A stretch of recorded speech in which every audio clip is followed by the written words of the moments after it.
Hello everybody, welcome to Wonky Angle, where I talk about electronic music, both new and old.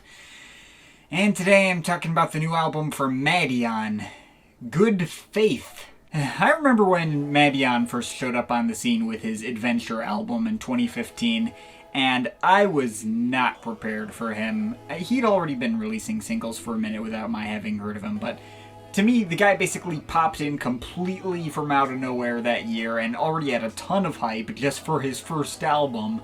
And while that kind of weirded me out for whatever reason, I guess I hadn't fully grasped how record labels work, I ended up loving the album. I even reviewed it, though I also made the mistake of reviewing it in the same video as Porter Robinson's Worlds and making the fairly bold claim that I much preferred Adventure over that album. That video was one of my least favorite videos I've ever made, and I regret forcing the comparison between the two. I should have just covered them separately and let them stand on their own, but I do still stand by the vast majority of what I said then. And Adventure still holds up really well to this day. It's a rock-solid EDM project, with Madeon having defined his sugar-high, happy, indie rock-tinged style very well, yet still showing enough versatility to keep me interested the whole time. It's super cohesive, and all the tracks feel like they really fit together well. It's just a great album. So when I found out that he was going to be releasing this new sophomore album here, I was pretty excited. He'd released a couple of singles prior to this album, but the only one I heard before this dropped was the lead single, All My Friends. I thought that track was pretty good, though it also kind of felt like a mix of Charlie Puth's Attention and Calvin Harris's Slide. Two tracks I really like, just, kind of derivative. Could be interesting to see what he would come up with. I didn't hear any of the other singles. I basically jumped in hoping to get another fun and lively dance pop album that I didn't have to think too hard about. So, what did we get with Good Faith? Did it show him continuing to live up to the promise he showed on Adventure? Well, to be blunt, no. No, he did not. Good Faith is not a bad album, really. It certainly sounds much higher budget than Adventure, and he brought in more instrumental texture, too. This guy's bringing in gospel choirs. They show up on several different tracks here. There was a horn section on one track. I think he even had a full orchestra at one point, too. It's very rich and expensive sounding.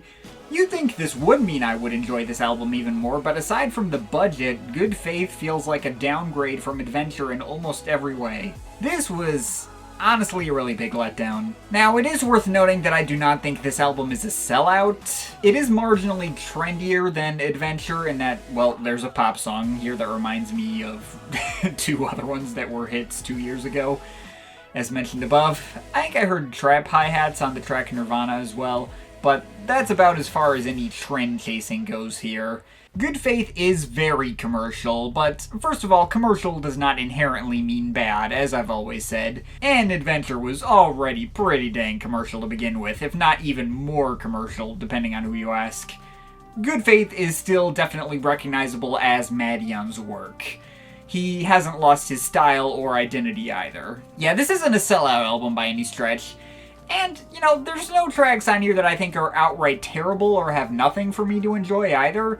I wouldn't even call it inconsistent, really, but there are also no tracks that I love. All My Friends was probably my favorite track in the bunch, thanks to it being the one track on here that I can remember the tune to. I also like the chopped up gospel choirs of the opener Dream Dream Dream. I liked the kind of meandery instrumental passages of Mania.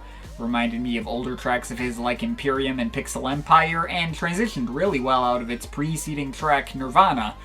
Often thought those two tracks were just the same one. I thought Borealis was a pretty closer, and Hold Me Just Because had a couple of chord progressions that I found particularly satisfying. That's the one with the horn section too. But I don't hold any of these tracks up on the same level as even some of the weakest moments on Adventure. They were all at best just good and not great. And the ones I didn't mention tended to fall towards meh. Yeah, Madeon didn't really have the tunes to back himself up this time. All of them disappeared from my head very quickly, with the sole exception of All My Friends, and even that one isn't the biggest earworm in the world, it's just a track that I can remember the tune to. But while this album's forgettability is one of its biggest problems, it's not my biggest issue. My biggest issue is just with Madeon himself. Well, more specifically, his singing. This is a bizarre issue with this album that I didn't expect to have, because Madeon has proven himself to be a really good singer in the past.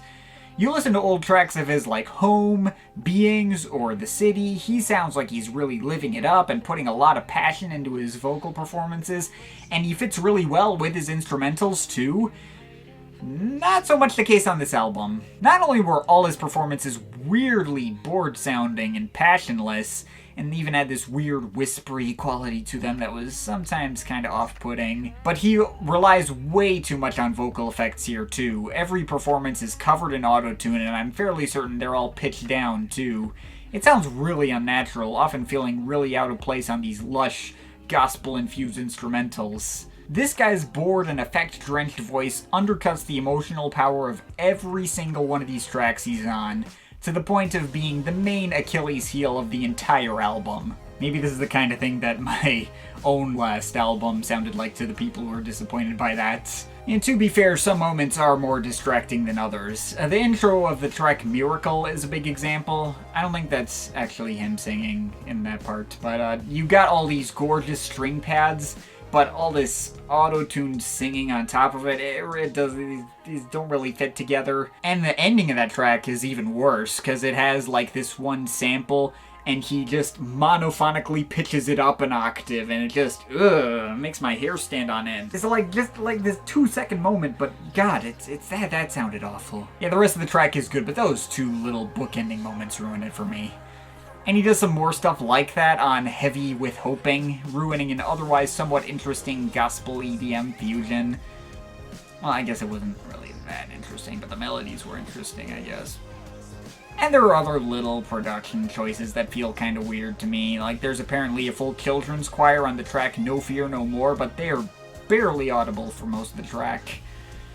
That one's alright. Also, while I said I liked the horns on Hold Me Just Because, I don't like how they sound so fuzzy and distorted. They're totally clipping the mix and sound really sloppy. I don't know, guys. I do want to make it clear, I don't think this entire album is just terrible. I do think its inclusion of gospel elements throughout is something kind of interesting. And like I said, this album at its very worst is just okay. It's inoffensive, it's fine. But I also don't feel like Madeon really shined as a producer, or especially not as a singer. This would be excusable if we lived in an alternate reality where this was his debut album and then he'd go on to follow this up with Adventure. It'd make even more sense since this feels like it needs more finesse and comes from a producer who hasn't found his footing yet, like a debut project. And then Adventure would have come in to show him fulfilling all the potential hinted at in a project like this.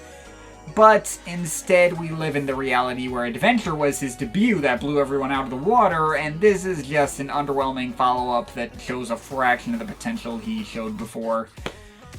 Yeah, sorry guys. I'm not opposed to the idea of coming back to this. It's not unlistenable, there are good ideas and melodies. It's poppy in a way that I tend to enjoy, but it's highly unlikely I actually will come back to this in the future. It's an inoffensive but forgettable project from a producer that's capable of so much better. Overall feeling a 5.7 out of 10. But of course this is just my opinion, you can feel free to disagree with it, but I'd like to hear your thoughts, so leave the comments in the comment thing down there. Shout out to my Patreon supporters, they're awesome people, you want to add yourself to that list or make me review something, link to my Patreon is in the description. But yeah, that's pretty much it, that's all for today, see you next time.